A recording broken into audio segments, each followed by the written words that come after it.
كنتم خير أمة أخرجت للناس تأمرون بالمعروف وتنهون عن المنكر. وقال تبارك وتعالى في مقام آخر يا أيها الرسول بلغ ما أنزل إليك من ربك. برادران اسلام، سب سے پہلے ہم رب کریم کا شکر ادا کرتے ہیں کہ رب ذوالجلال نے ہم سب کو ایمان اور اسلام جیسی عظیم نعمت سے مالا مال فرمایا۔ دنیا میں انسان کو جتنی بھی نعمتیں ملتی ہے، ان نعمتوں میں سب سے عظیم اور سب سے بڑی اگر کوئی نعمت ہے تو وہ نعمت ایمان ہے۔ حضرت علی رضی اللہ تعالیٰ عنہ فرماتے ہیں کہ اللہ رب العزت ایمان انہی لوگوں کو عطا فرماتے ہیں جن سے اللہ محبت کرتے ہیں، اور جن لوگوں سے اللہ کو محبت نہیں ہوتی اللہ انہیں ایمان سے محروم رکھتا ہے۔ مال اللہ اسے بھی دیتا ہے جس سے خوش ہوتا ہے، جس سے محبت کرتا ہے اور جس سے ناراض ہوتا ہے، اور دیگر تمام نعمتوں کا یہی حال ہے۔ صرف ایمان ایک ایسی نعمت ہے جو اللہ اپنے محبوب بندوں کو عطا فرماتے ہیں۔ تو اللہ رب العزت نے مجھے اور آپ کو، ہم سب کو ایمان عطا فرمایا۔ اس کا مطلب یہ ہے کہ اللہ رب العزت ہم سے محبت کرتے ہیں۔ ہم اس پر اللہ کا جتنا بھی شکر ادا کرے کم ہے۔ آپ جیسا کہ جانتے ہیں جس دور سے ہم گزر رہے ہیں یہ فتنوں اور آزمائش کا دور ہے۔ ہر طرف سے فتنے یہ انسان کو ہلاکت کی طرف لے جا رہے ہیں۔ ایسے دور میں اپنے ایمان کو اور اپنے اسلام کو بچانا یہ مومن کی سب سے بڑی ذمہ داری ہے۔ قرآن کریم اسی لیے کہتا ہے یا ایھا الذین آمنوا آمنوا، اے ایمان والو ایمان لے آؤ۔ سوال پیدا ہوتا ہے ایمان والے ایمان کیوں لے آئے؟ جب پہلے سے ایمان ہے تو ہمارے مفسرین فرماتے ہیں یعنی ایمان پر ثابت قدم ہو جاؤ۔ اسی لیے قرآن کریم کی سورہ مبارکہ سورہ فاتحہ ہم ہر نماز کی ہر رکعت میں پڑھتے ہیں، جس میں اللہ ہر مرتبہ ہمیں کہتے ہیں اہدنا الصراط المستقیم، کہ تو ہمیں سیدھا راستہ بتلا، سیدھے راستے کی ہدایت عطا فرما۔ جبکہ ہم تو پہلے سے سیدھے راستے پر ہیں، مگر چونکہ اس دنیا میں سیدھے راستے پر جم جانا یہ آسان کام نہیں ہوتا ہے۔ انسان کو سیدھے راستے سے ہٹانے کے لیے طرح طرح کی سازشیں ہوتی ہیں، طرح طرح کے فتنے اور طرح طرح کے حالات اس کو گھیرے ہوئے ہوتے ہیں۔ اس کے لیے ہدایت پر جم جانا سب سے مشکل ترین امر ہوتا ہے۔ اسی لیے اسے ہر رکعت میں اس دعا کا حکم دیا گیا کہ وہ اللہ سے مانگے اہدنا الصراط المستقیم، کہ اے اللہ تو ہمیں سیدھے راستے کی ہدایت عطا فرما۔ صراط الذین انعمت علیہم، ان لوگوں کا راستہ جن پر تو نے انعام کیا، جس کو قرآن کریم نے دوسری جگہ پر بیان کیا من النبیین والصدیقین والشہداء والصالحین وحسن اولئک رفیقا، کہ انبیاء کا راستہ، صدیقین کا راستہ، شہداء کا راستہ اور صالحین کا راستہ، کہا اسی راستے کو صراط مستقیم کہا جاتا ہے۔ اس دنیا میں صراط مستقیم پر انسان کو گامزن کرنے کے لیے بہت ساری تحریکیں وجود میں آئی۔ نبی کریم صلی اللہ علیہ وسلم کے دور مسعود سے لے کر آج تک ہزاروں انسان جس زمانے میں جس طرح کی ضرورتیں پیش آئی وہ ایمان کو بچانے کی تحریکیں لے کر کھڑے ہوئے۔ جب انگریز اس ملک میں آئے تو انگریزوں نے یہ پلان بنایا کہ اس ملک سے مسلمانوں کے دلوں سے ایمان اور اسلام کو ختم کر دیا جاوے، اور مسلمانوں کا رشتہ ان کے خالق اور مالک سے توڑ دیا جاوے، انہیں دین سے دور کر دیا جاوے۔ تو اس موقع پر ایک جماعت کھڑی ہوئی علماء کی، اور اس جماعت نے مدارس کا جال بچھایا اور اس طرح سے مدارس کے ذریعے سے اسلام کو زندہ رکھا۔ مگر جب دیکھا کہ صرف مدارس اور مکاتب سے دین کا بچانا آسان نہیں رہا، اس لیے کہ لوگوں میں دین کا علم سیکھنا یہ اس کی طلب باقی نہیں رہی، تو پھر اللہ رب العزت نے مولانا الیاس صاحب رحمت اللہ علیہ کو کھڑا کیا۔ آپ نے 1926 میں دعوت و تبلیغ کے اس کام کو شروع کیا۔ آپ چونکہ ایک ایسے خاندان سے تعلق رکھتے تھے جو علم و تقوی اور زہد و پرہیزگاری کا مجسم تھا، اسی لیے فرماتے ہیں کہ آپ جب چھوٹے تھے تو آپ کھیلتے رہتے تھے، تو آپ کی دادی ایک مرتبہ آپ کو بلاتی ہے اور آپ کا سر سونگتی ہے اور اس کے بعد کہتی ہے کہ الیاس مجھے تیرے سر سے صحابیت کی خوشبو آ رہی ہے۔ کیا فرماتی ہے؟ الیاس مجھے تیرے سر سے صحابیت کی خوشبو آ رہی ہے۔ کیا مطلب؟ وہ یہ کہہ رہی تھی کہ ایسا کام اللہ آپ سے لینے والا ہے جیسا کام حضرات صحابہ کرام رضوان اللہ تعالی عنہم اجمعین سے لیا گیا۔ ایسے بچے کب وجود میں آتے ہیں؟ حضرت قاری طیب صاحب فرماتے ہیں کہ حضرت مولانا الیاس صاحب کی والدہ یہ نماز کا اتنا اہتمام فرمانے والی تھی کہ جب اذان ہو جاتی تھی، اگر وہ روٹی پکاتی تو روٹی اگر اس نے توے پر رکھا ہوتا انہوں نے، تو اذان ہونے کے بعد ویسے ہی چھوڑ کر وہ نماز کے لیے چلی جاتی تھی۔ وہ نماز پڑھ کر سنت پڑھ کر اپنے تمام اذکار سے فارغ ہو کر آتی تھی اور وہ روٹی ویسی کے ویسی توے پر موجود رہتی تھی، وہ جلتی نہیں تھی۔ تو اس طرح سے ان کی عورتوں میں دین تھا۔ اسی دین نے ایسے لوگوں کو کھڑا کیا جنہوں نے ایسا کام وجود میں لایا جو پوری دنیا میں ایمان اور اسلام کی حفاظت کا ضامن بن گیا۔ حضرت مولانا الیاس صاحب رحمۃ اللہ علیہ کے ملفوظات میں کل پڑھ رہا تھا، حضرت کے ملفوظات میں لکھا، کسی نے پوچھا کہ حضرت اس تحریک کا مقصد کیا ہے، اس تحریک کو کیوں شروع کیا آپ نے؟ تو آپ نے بڑا پیارا جواب دیا۔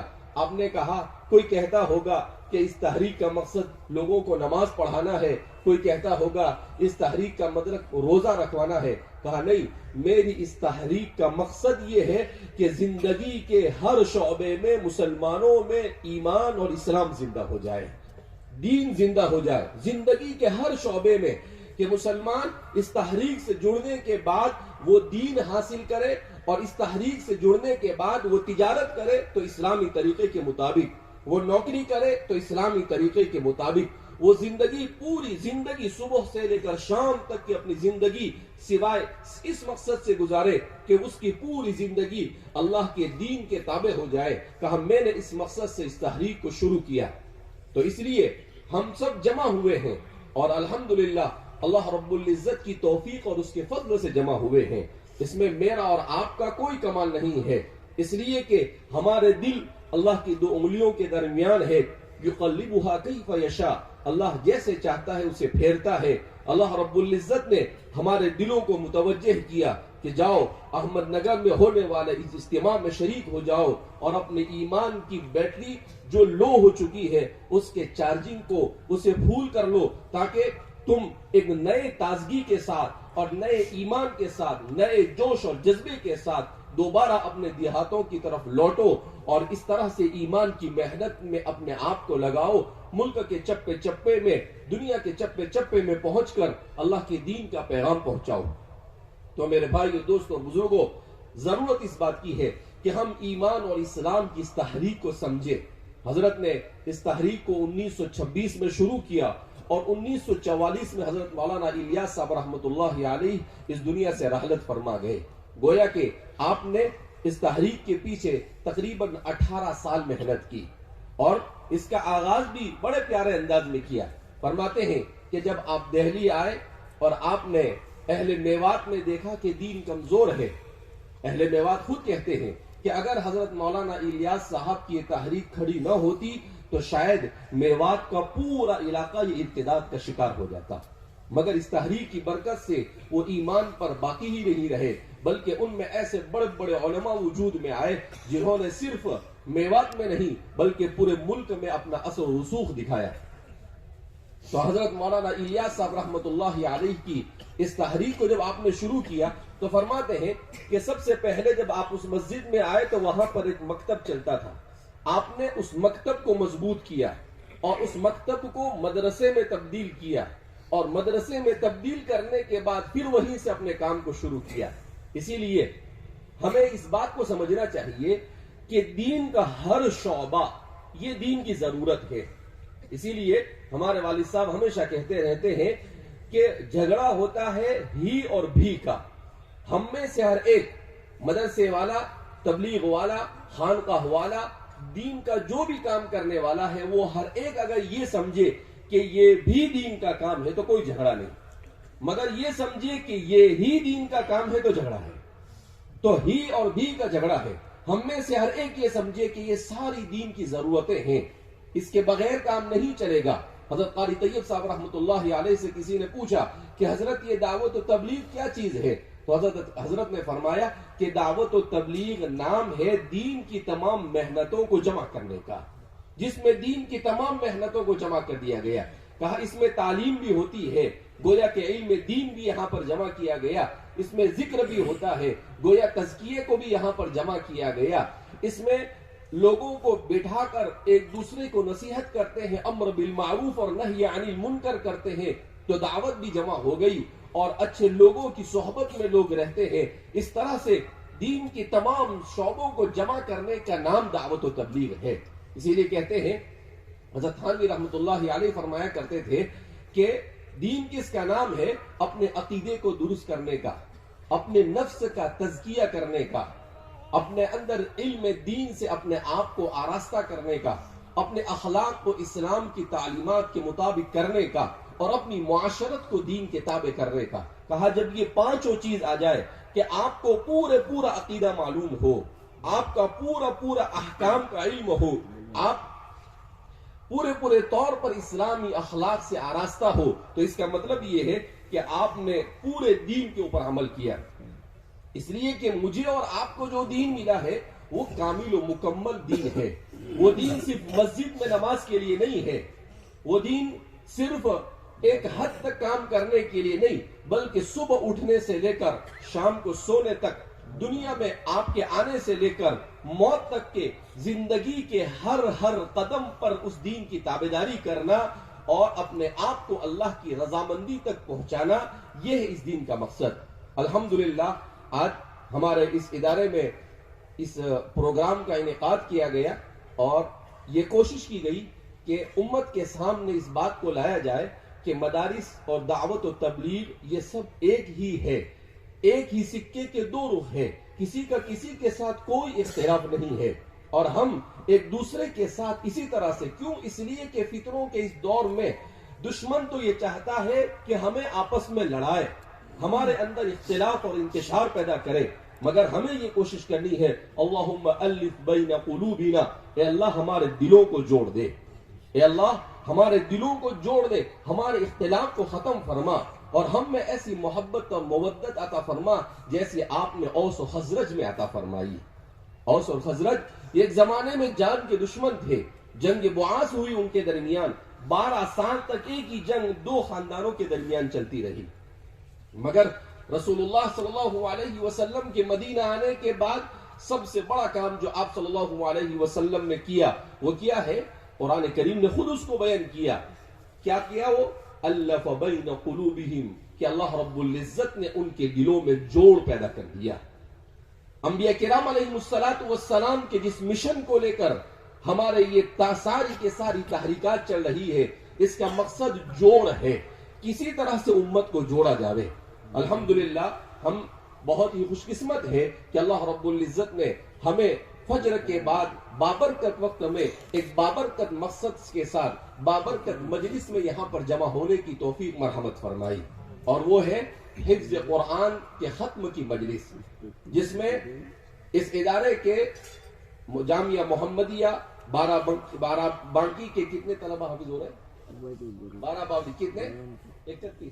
31 طلبہ ماشاءاللہ حفظ قرآن سے آراستہ ہو رہے ہیں. قرآن کریم یہ چونکہ ایمان اور اسلام کی تمام چیزوں کی حفاظت کی بنیاد ہے. قرآن کریم کے بارے میں اللہ نے کیا کہا؟ اِنَّا نَحْنُ نَزَّلْنَا الذِّكْرَ وَإِنَّا لَهُ لَحَافِظُونَ, کہ ہم نے اسے نازل کیا اور ہم ہی اس کے محافظ ہیں. تو اللہ رب العزت نے اس کی حفاظت کا انتظام کیسے کیا؟ اللہ رب العزت نے اس کی حفاظت کا انتظام اس طور پر کیا کہ اس کے یاد کرنے کو امت کے لیے آسان کر دیا. 750 صفحے کا قرآن ایک ایسا بچہ یاد کر لیتا ہے جس بچے کو ایک لفظ بھی عربی زبان سمجھ میں نہیں آتی, ایک لفظ عربی زبان کا نہیں سمجھ میں آتا ہے, مگر وہ صرف قرآن نے یہ کہا وَلَقَدْ يَسَّرْنَا الْقُرْآنَ لِلذِّكْرِ فَهَلْ مِن مُدَّكِرٍ, ہم نے قرآن کریم کو آسان کیا, ہے کوئی جو اسے نصیحت کرے, ہے کوئی جو اسے یاد کرے.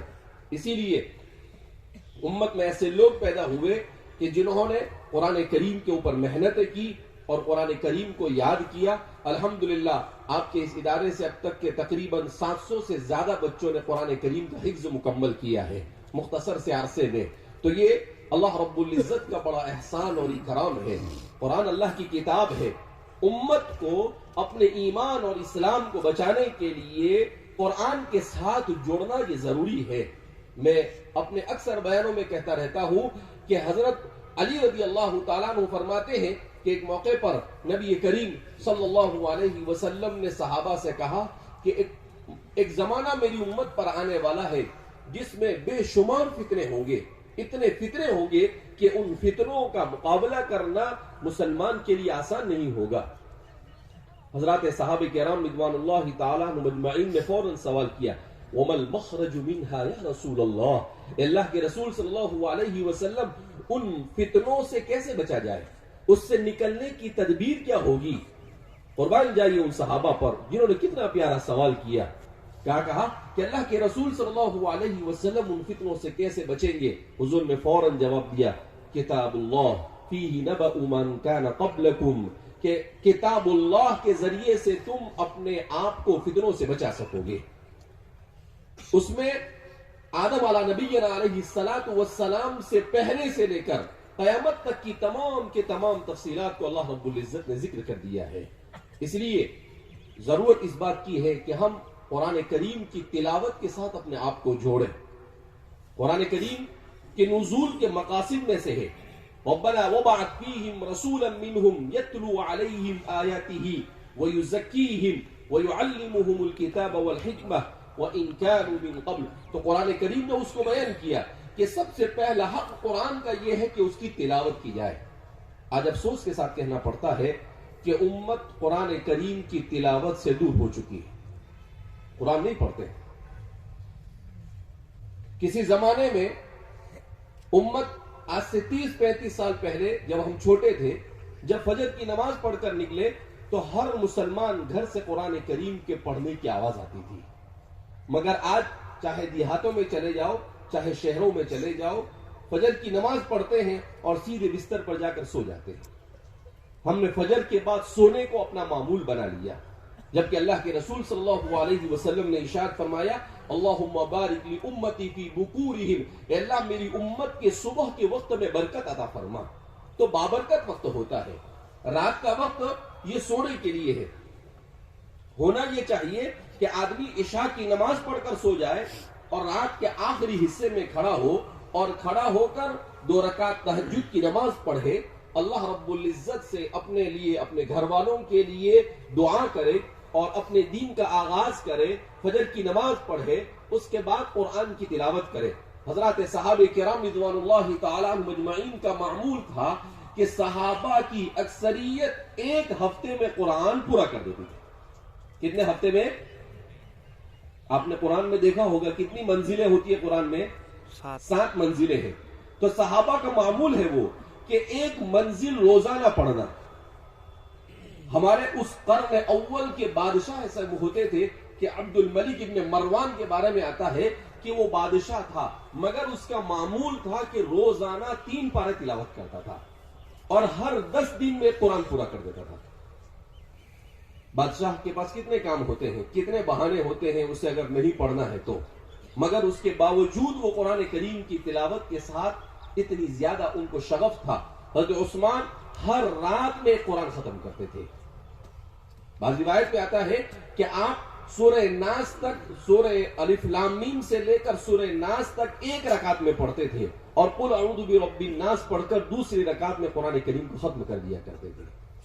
آج تو ہمارے یہاں پر امام صاحب نے تھوڑا لمبا فجر میں پڑھ دیا ہو تو نماز کے بعد 2-4 لوگ بولے کہ مول صاحب اتنی نیند آ رہی ہے اور آپ اتنی لمبی لمبی نمازیں پڑھاتے ہیں. حضرت ابوبکر صدیق رضی اللہ تعالیٰ عنہ نے 1 مرتبہ فجر کی نماز پڑھائی, چونکہ اس زمانے میں تو مسلمان بادشاہ, چونکہ دین ہر زندگی کے ہر شعبے کے لیے ہے تو بادشاہی اور خلیفہ ہی امامت کرتا تھا. تو حضرت عثمان اپنے دور خلافت میں نماز پڑھا رہے تھے. نماز پڑھایا آپ نے, پہلی رکعت میں سورہ بقرہ پڑھی. کیا پڑھا؟ سورہ بقرہ. سورہ بقرہ پڑھا یعنی 2.5 پارہ. کتنا پڑھا؟ 2.5 پارہ.